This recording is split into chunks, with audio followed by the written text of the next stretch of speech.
Albert Pujols is back in the news because of managerial positions that he could be taking. And, part of the story is, hey, the Los Angeles Angels want him. He's a former player there, Artie Moreno's top choice. But then a report came out yesterday that he could be one of the top candidates for the Baltimore Orioles position.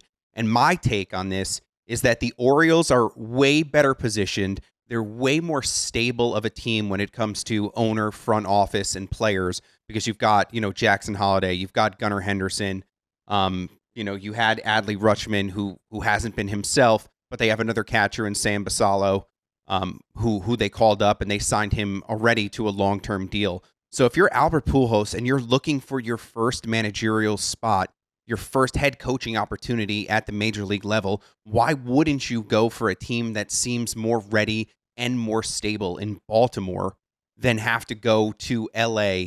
And it's just, you're in this rebuilding mode all the time. Mike Trout is sort of aging out of his contract, but he's still signed for more years.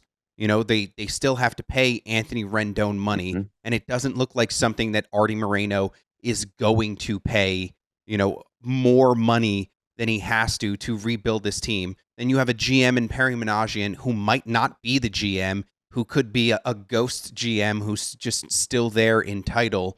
So I think if you're Albert Pujols, Baltimore seems like the better landing spot, especially for your first job. Boy, you just sullied Anaheim something good. We've criticized Artie Moreno before, but he spends money. So he's not penurious in any way. They've been bad. He's bad at it, but he does sign players. And I don't know what makes you say that the Angels are rebuilding. They've never rebuilt. They've never taken it all down and taken their payroll down and tried to lose 100 games for 3 years. They've never gone the Houston Astros way or the Chicago Cubs way because Artie Moreno would never let them. And when you're a first-time manager, if you're not Albert Pujols, let's say you're what's a good example of a first-time manager right now? If you're Joe Espada and you're trying to get a job, and you're waiting for the Astros job in theory, or you would have taken any job, you've interviewed for a bunch of jobs, you just want a job. You want to start. But when you're Albert Pujols and you're a sort of Hall of Famer, you've got that level of credibility, you get the feeling that you may get to choose a job. But in the real world, nobody gets to choose a job when it comes to being a manager. And so sometimes a bird in the hand is better than two in the bush. And while there may be interest from other teams, if Anaheim steps up and says, hey, we'll give you a 4-year deal, $5 million a year, period, knowing you're going to get fired because every manager gets fired at some point, please take this job. He may take the Anaheim job, but from the beginning, I've said he won't take that job because I just think that he doesn't want to be on the West Coast.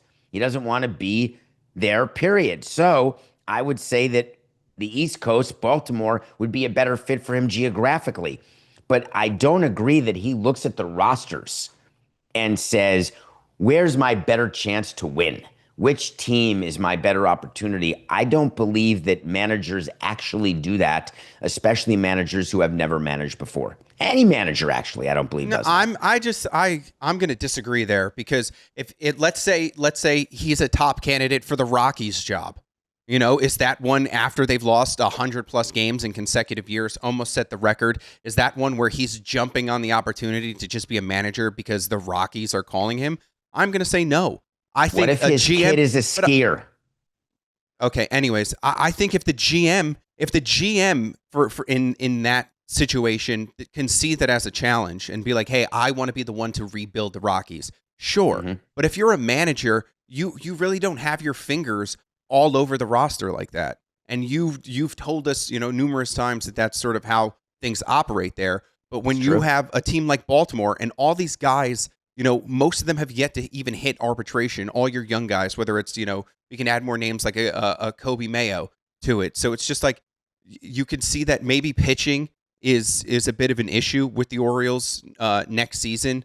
But besides that, their lineup is pretty much filled out.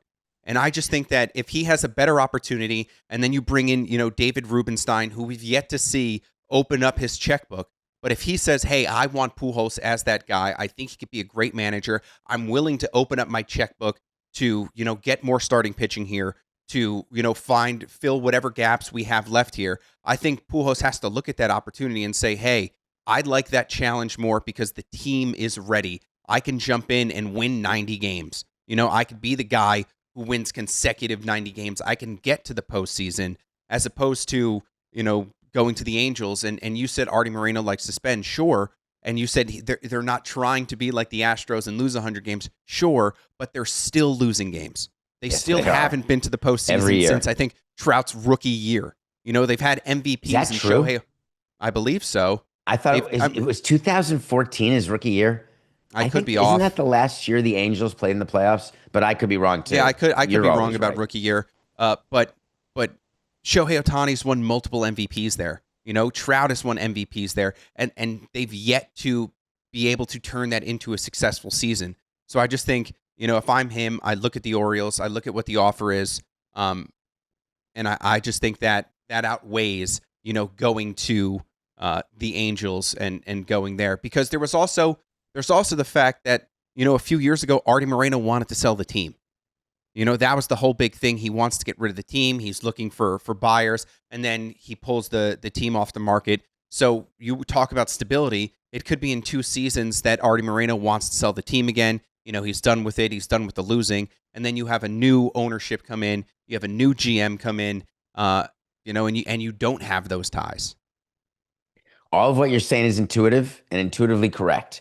The thing is, in my experience, managers don't examine the roster and use that as a deciding factor. They want to know the GM. They want to know what the relationship would be, what the owner's like for sure. They want to know if their family would want to live in the city for sure. That's a much bigger factor than you think on a manager's side, not on a player's side.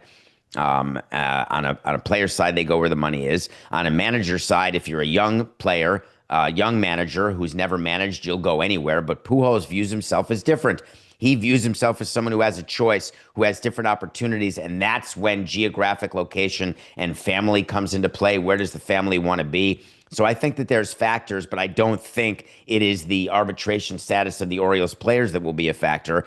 I don't think it's the amount of money that will be offered to him that will be a factor. I still believe it's geography. But I will tell you, we said it on the show, I think it's an official way to see. Pujols will not manage the Angels, but he will manage a team. I believe that is how this will end.